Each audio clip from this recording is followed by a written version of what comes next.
सराव संच 4.2 चेतना स्टोर्सने 1 जुलै 2017 ते 31 जुलै 2017 या कालावधीत दिलेल्या खरेदीवर 1,50,000 रुपये GST दिला आणि विक्रीवर 1,22,500 GST गोळा केला. तर सदर कालावधीत चेतना स्टोर्सला भरावं लागणारं देय GST काढायचं आहे. बघा, चेतना स्टोर्सने 1 जुलैपासून ते 31 जुलैपर्यंत 30 जुलैपर्यंत खरेदी केली आणि विक्री केलेली आहे. त्याच्यावर त्यांनी GST दिले. आता त्यांना भरावं लागणारं GST, त्याने किती GST भरलेला आहे तर तो आपला काढायचा आहे. देय GST बघा किती GST, तर त्याच्यामध्ये काय आहे, विक्रीच्या वेळी त्यांना किती टॅक्स लागलेला आहे म्हणजे कर भरावा लागलेला तो आपण काढलो विक्रीच्या वेळी, म्हणजे आउटपुट टॅक्स, त्याला आपण आउटपुट टॅक्स म्हणतो. आउटपुट टॅक्स, त्याला आपण आउटपुट टॅक्स म्हणतो, म्हणजे विक्रीच्या वेळी घेतलेला कर 1,22,500 रुपये. तर इनपुट टॅक्स म्हणजेच खरेदीच्या वेळी दिलेला कर 1,05,000 रुपये. बघा, आउटपुट टॅक्स आणि इनपुट टॅक्स दिलेला आहे. तर आपल्याला काय करणार आहोत आपण, देय कर बरोबर आउटपुट टॅक्स वजा इनपुट टॅक्स. देय कर बरोबर आउटपुट टॅक्स वजा इनपुट टॅक्स क्रेडिट. बघा, देय कर बरोबर आउटपुट टॅक्स वजा इनपुट टॅक्स क्रेडिट. बघा, इनपुट टॅक्स किती आहे, 1,05,000. तर इनपुट टॅक्स क्रेडिट किती आहे, त्यालाच इनपुट टॅक्स क्रेडिट म्हणतात. तर देय कर बरोबर आउटपुट टॅक्स वजा input tax credit. Output tax किती आहे, 1,22,500 वजा इनपुट टॅक्स क्रेडिट 1,05,000 रुपये. वजाबाकी केली असता आपल्याला 22,000 रुपये मिळतात. 22,000 रुपये म्हणजे चेतना स्टोर्सला भरावा लागणारा जो देय कर आहे तो 22,000 आहे. चेतना स्टोर्सला भरावा लागणार देय कर किती आहे, तर 22,000 रुपये एवढा त्यांनी कर त्यांना भरायचा आहे किंवा त्यांनी भरलेला आहे. आपला पुढचा प्रश्न आहे, आमेर एंटरप्राइजेसने चॉकलेट सॉसच्या बाटल्या खरेदी करताना 3,800 रुपये GST भरला आणि त्या अकबरी ब्रदर्सला विकताना 4,100 रुपये GST गोळा केला. माइंड फूड कॉर्नरने अकबरी ब्रदर्सकडून त्या बाटल्या 4,500 रुपये GST देऊन विकत घेतल्या. तर त्या प्रत्येक व्यवहारात देय GST काढा, त्यावरून CGST आणि SGST काढा. बघा, आमेर एंटरप्राइजेस, पहिल्यांदा आमेर, याच्यामध्ये एक आमेर एंटरप्राइजेस आहे आणि दुसरा अकबरी ब्रदर्स आहे. आमेर एंटरप्राइजेसने काय केलं आहे, 3,800 रुपये GST भरलेलं आहे आणि त्याने 4,100 रुपये GST गोळा केला आहे अकबर ब्रदर्सला विकताना. त्याच्यानंतर अकबर ब्रदर्सने काय केलेलं आहे, माइंड फूड कॉर्नर करून 4,500 रुपये GST घेऊन विकत घेतलेलं आहे. त्याच्यामध्ये देय GST दोघांना किती GST भरावं लागणार आहे. पहिल्यांदा आपण आमेर एंटरप्राइजेसचे बघूया. एंटरप्राइजेस, बघा, याच्यामध्ये आमेर एंटरप्राइजेसचा आउटपुट टॅक्स काय म्हणजे विक्री कर किती आहे,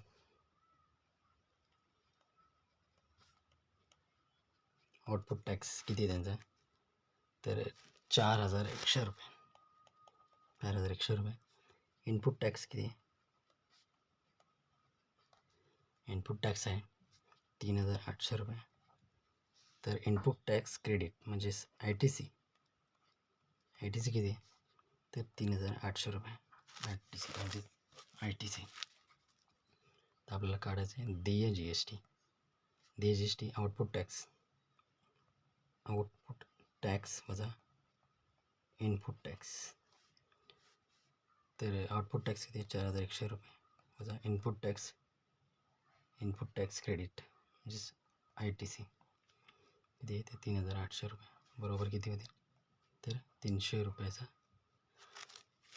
हा देय GST झाला.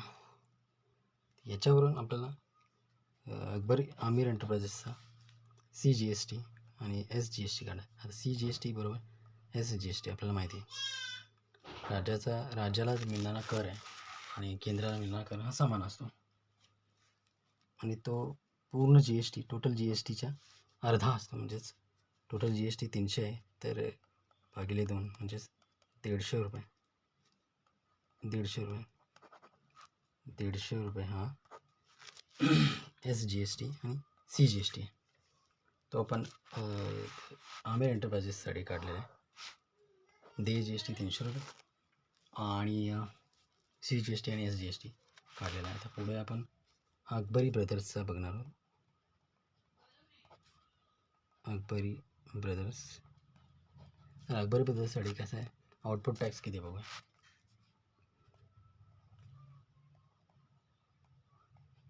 आउटपुट टॅक्स आहे त्यांचा अकबरी ब्रदर्ससाठी 4,500 रुपये आणि इनपुट टॅक्स आहे 4,100 रुपये. बघा आता इनपुट टॅक्स क्रेडिट म्हणजेच ITC किती झाला 4,100 रुपये. तर देय जी एस टी बरोबर आउटपुट टॅक्स वजा इनपुट टॅक्स क्रेडिट म्हणजेच ITC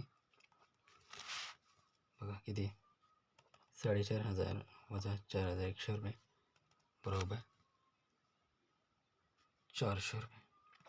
हा झाला G S T 4,000 G S T. तर सी जी एस टी बरोबर एस जी एस टी त्याचे अर्धा म्हणजे 200 रुपये झाला एस जी एस टी किंवा सी जी एस टी. याच्यामध्ये आपल्याला सांगितलेलं आहे की प्रत्येकाला भरावा लागला केंद्राचा देय कर आणि राज्याचा देय कर काढायचा आहे, देय जी एस टी काढायचा आहे. तर ते आपण अकबरी एंटरप्राइजेसचं बघितलं आधी. आमिर एंटरप्राइजेसचं बघितलं तो किती आलेला आहे. आमिर एंटरप्राइजेस देय जी एस टी 300 रुपये आणि राज्याचा आणि केंद्राचा जी एस टी 150 रुपये. त्याच्यानंतर अकबरी ब्रदर्सचा 400 रुपये जी एस टी आणि S G S T C G S T 200 रुपये. पुढचा प्रश्न आहे खाली दिलेल्या माहितीवरून एका व्यापाऱ्याचे दुसऱ्या व्यापारासाठीचे टॅक्स इनवॉइस तयार करायचे. टॅक्स इनवॉइस तयार करण्याचा प्रश्न आहे. नाव, पत्ता, तारीख तुमच्या पसंतीनुसार घ्यायचा आहे, आपल्या पसंतीनुसार घ्यायचा आहे. पुरवठादाराचे नाव, पत्ता, राज्य, जी एस टी, बिल क्रमांक, तारीख आणि प्राप्तकर्त्याचे नाव, पत्ता, राज्य, जी एस टी. वस्तू तपशील दिलेला आहे. पेन्सिल बॉक्स 100 दिले आहेत. HSN 3,924 दिले आहे. दर 20 रुपये, G S T 12%. Jigsaw puzzles 50 दिले आहे. HSN 9,503 दर 100 रुपये, जी एस टी 12%. बघूया 100 पेन्सिल्स दिलेले आहेत. बघा 100 पेन्सिल्स. 100 पेन्सिल्सची किंमत 100 पेन्सिल बॉक्सची किंमत 100 पेन्सिल बॉक्सची किंमत 100 पेन्सिल बॉक्स दिले आहेत आणि दर 20 रुपये. ते 100 गुणिले 2 20 म्हणजेच 2,000 रुपये. 2,000 रुपये. G S T 12%. तर C G S T 12%. C G S T 12% आहे. तर सी जी एस टी बरोबर एस जी एस टी म्हणजेच 6% जी एस टीचा अर्धा. बघूया सी जी एस टी किती होतो. सी जी एस टी बरोबर 6% म्हणजे 2,000च्या 6% बरोबर 2,000 म्हणजे 600 त्याला 100 0 कॅन्सल 20 गुणिले 6 120. आता 120 रुपये सी जी एस टी आहे बरोबर एस जी एस टी. त्याच्यानंतर आपण पुढे जिक्सॉ पेन्सिल 50 पझल्स आहेत.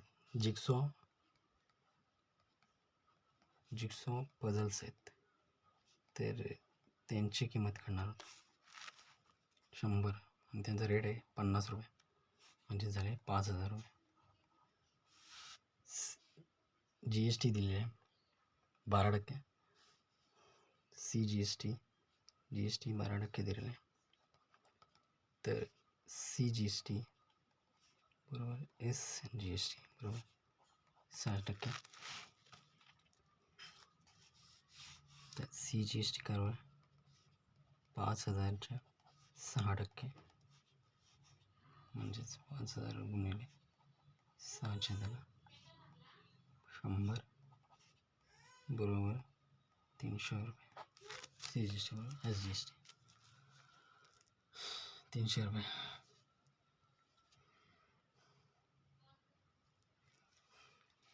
बघा CGST जिक्सॉ पझल्स आणि 100 पेन्सिलचे बॉक्स आहे त्यांचे CGST आणि SGST काढलेले आहे. आता आपण इनवॉइस तयार करणार आहोत.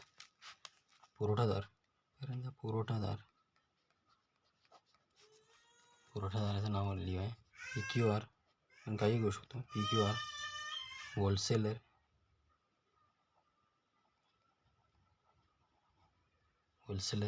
Store, GST IN GST number घेऊया 27 UB WXY 9821 K1 एसेट. पत्ता लिहूया 10 शिव मुंबई 40008.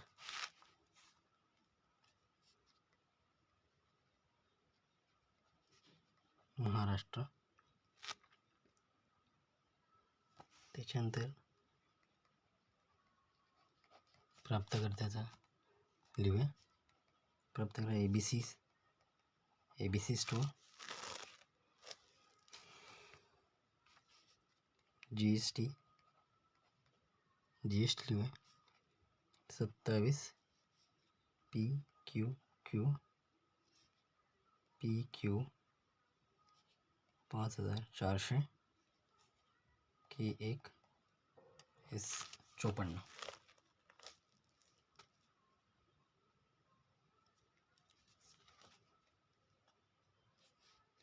चारशे 6 राज अपार्ट मुंबई 4002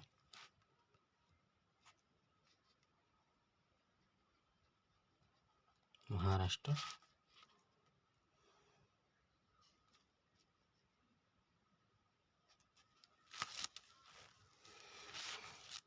पुरवठादाराचा पूर्ण पत्ता नाही लिहिला आपण. त्याच्यानंतर मोबाईल नंबर टाकूया आपण त्याच्यामध्ये 022 560 568. ईमेल आय डी टाकूया abc@gmail.com. प्राप्तकर्त्याचा मोबाईल नंबर टाकूया 9921 010156. ईमेल आय डी टाकूया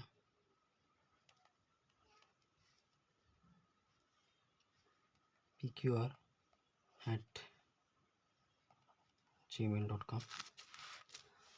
बघा पुरवठादार आणि प्राप्तकर्ता ॲड्रेस आहे आपण टाकलेला आहे. GST नंबर टाकला आहे. आता आपण इनवॉइस तयार करणार आहोत. बघूया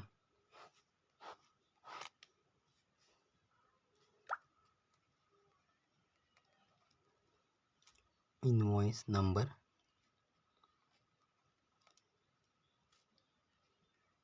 GST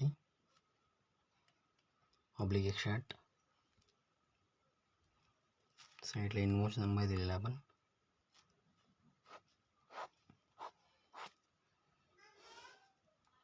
कोपऱ्यामध्ये इनवॉइस डेट लिहूया 20 मार्च 2018. कोपऱ्यामध्ये इनवॉइस डेट लिहिलं आहे. इनवॉइस नंबर दिलेला आहे.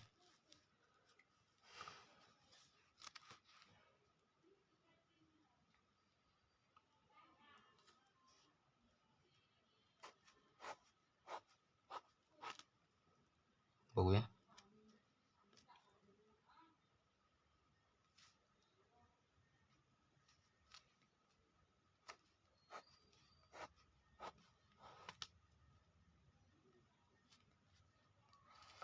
पहिल्यांदा इथे सिरियल नंबर टाकला ना, त्याच्यानंतर HSN code,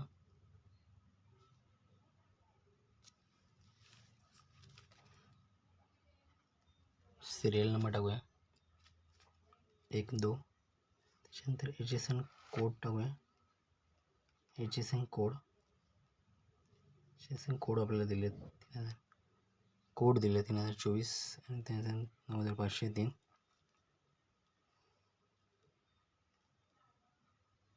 name of product लिहूया,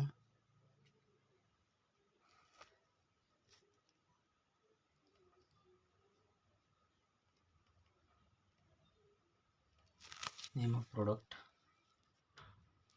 ऑफ प्रोडक्टमध्ये पेन्सिल बॉक्स, आणि दुसरा आहे जिक्सो पझल्स. त्याच्यानंतर रेट टाकणार आहोत पेन्सिल बॉक्सचा 20 रुपये. क्वांटिटी 100 आहे. टॅक्सेबल अमाऊंट 2000 रुपये. रेट, त्याच्यानंतर CGST आणि SGST.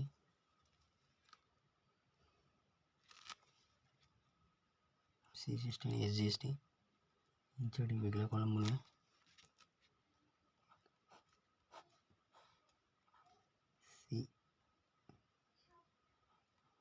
CGST आणि SGST. रेट आणि टॅक्स.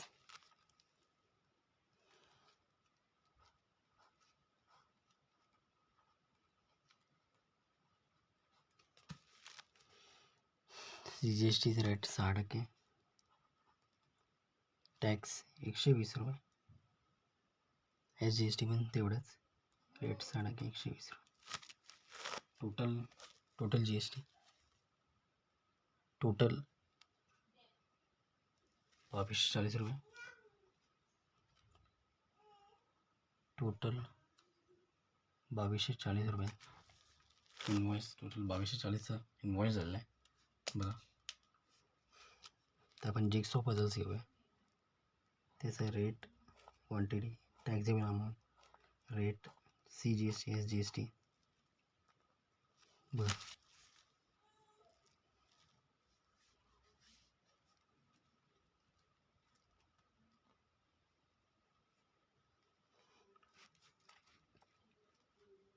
जिक्सो पझल्सचा जो रेट आहे तो 100 रुपये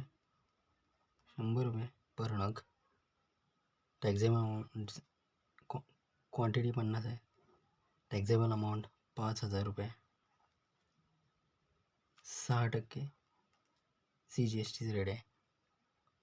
टोटल टॅक्स CGST 300 रुपये, same SGST. Total taxable invoice total किती होईल? 5600 रुपये. टोटल 5600 रुपये झालेले आहे.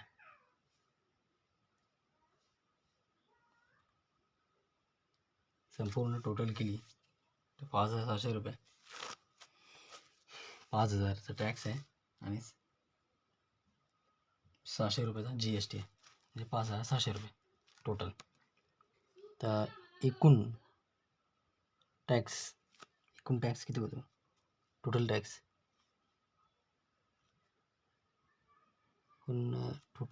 एकूण रुपये बघूया.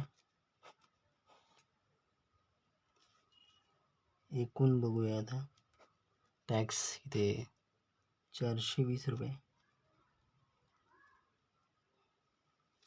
420 CGST 120 अधिक 300, 420 आणि टोटल इन्व्हॉइसची जे टोटल आहे ती 2240 अधिक 5600 बरोबर 7840 रुपये.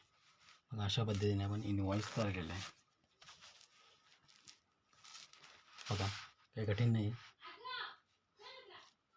3 ते 4 मार्क्सला इनवॉइस तयार करण्याचा प्रश्न येऊ शकतो. माहितीवरून व्यापाराच्या दुसऱ्या व्यापारासाठीचे इनवॉइस तयार करा. नाव, पत्ता, तारीख आपल्यापासून नंतर घ्यायचा आहे. पुरवठादार आणि प्राप्तकर्ता, नाव, पत्ता लिहायचा, वस्तूचा तपशील दिलेला आहे. पेन्सिल बॉक्स दिली होती, जिक्सॉ पझल आहे, त्याचं आपण GST कार्ड, GST त्याचा CGST आणि SGST काढले लोकांचे. त्याच्यानंतर पुरवठादार आणि प्राप्तकर्त्याचा पत्ता लिहिला, GST नंबर लिहिला. त्याच्यानंतर इनवॉइस तयार केला आहे. बघा, इनवॉइस कशा पद्धतीने तयार करतात. Serial number, HSN code, name of product, rate, quantity, taxable amount, CGST, SGST आणि इनवॉइस टोटल. काय कठीण नाही, एकदम सोपं आहे.